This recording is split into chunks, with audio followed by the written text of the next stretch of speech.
Gentlemen, this is Mr. Peoples again, coming to talk about the part 2 of our last section, the Tide of War. And just a reminder, you have 2 learning targets here. One is that you're able to identify major battles and the winners of those battles during the war, and that 2, you can identify important people of the Civil War. All right, so let's begin today. Again, remembering that anything in blue you need to write down into your notes. Well, we last left talking about the victories at the Battle of Gettysburg for the Union and the victory at Vicksburg in Mississippi. Now, General Ulysses S. Grant was in charge of the Vicksburg victory, and General Meade was in charge of the Gettysburg victory. President Lincoln was so impressed with Ulysses S. Grant's victories in the West that he made General Grant the overall commander of the Union Army. That meant that George Meade was now directly underneath Grant, and it meant that Grant's army was going to be placed in the hands of a man named William Tecumseh Sherman. Okay, so Lincoln is impressed with Grant's victories, and he asked Grant to come to Washington and take control of the Union Army. Grant does so. He arrives in Washington, and he very quickly begins his plan for attacking the Confederates.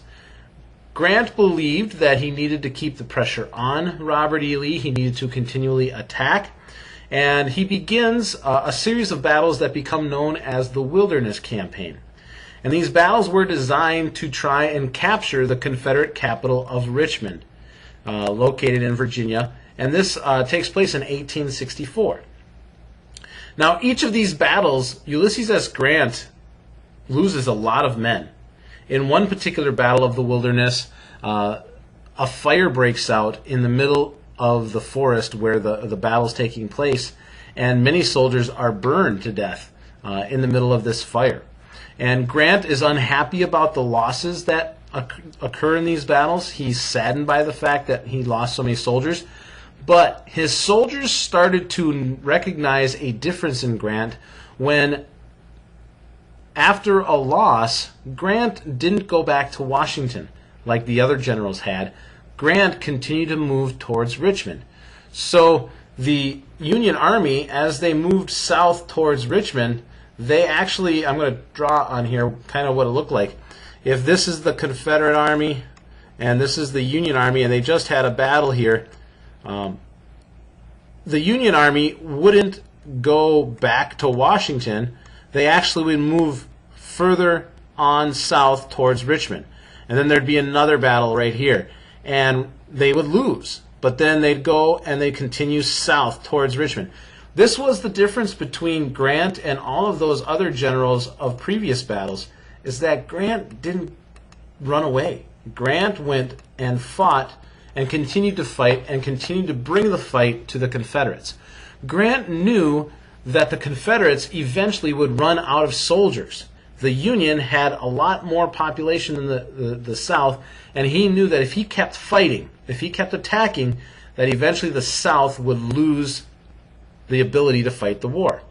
And so he continued to move south towards Richmond. Now, Abraham Lincoln is looking to get reelected in 1864.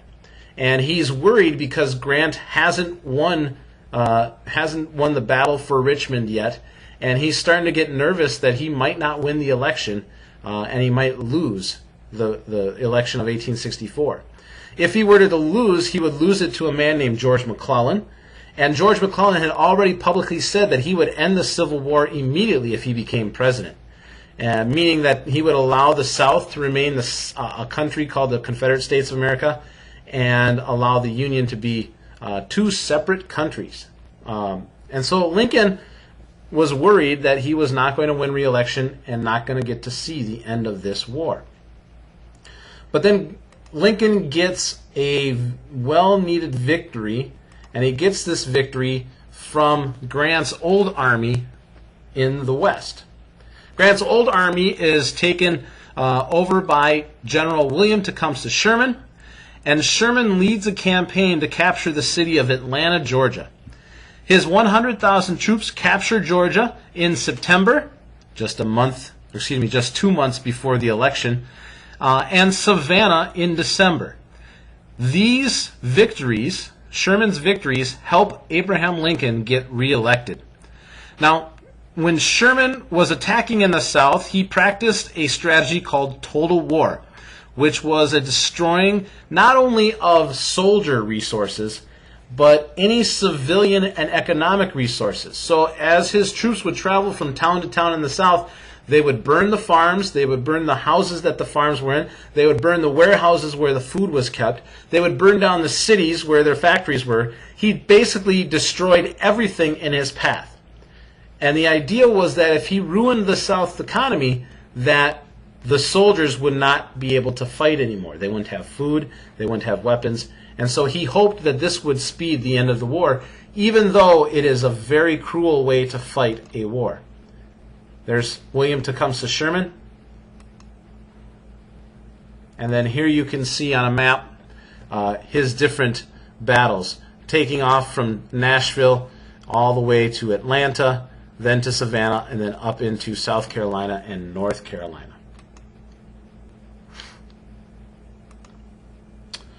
All right. Now, Grant's army continued to move south towards Richmond, and the Union Army and the Confederates, Robert E. Lee's army, became stuck in a town called Petersburg, Virginia, just south of Richmond. And there they sat for almost 6 or 8 months. And eventually, Grant's army breaks through these Confederate defenses and forces Lee to retreat on April 2nd of 1865.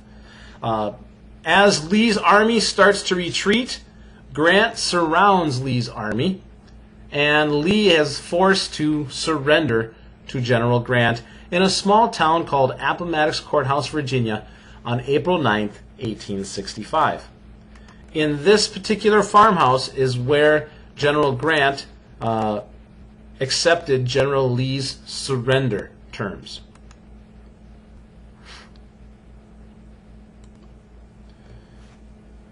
Now, the Civil War goes on for a couple more months as the rest of the Confederate armies are broken up.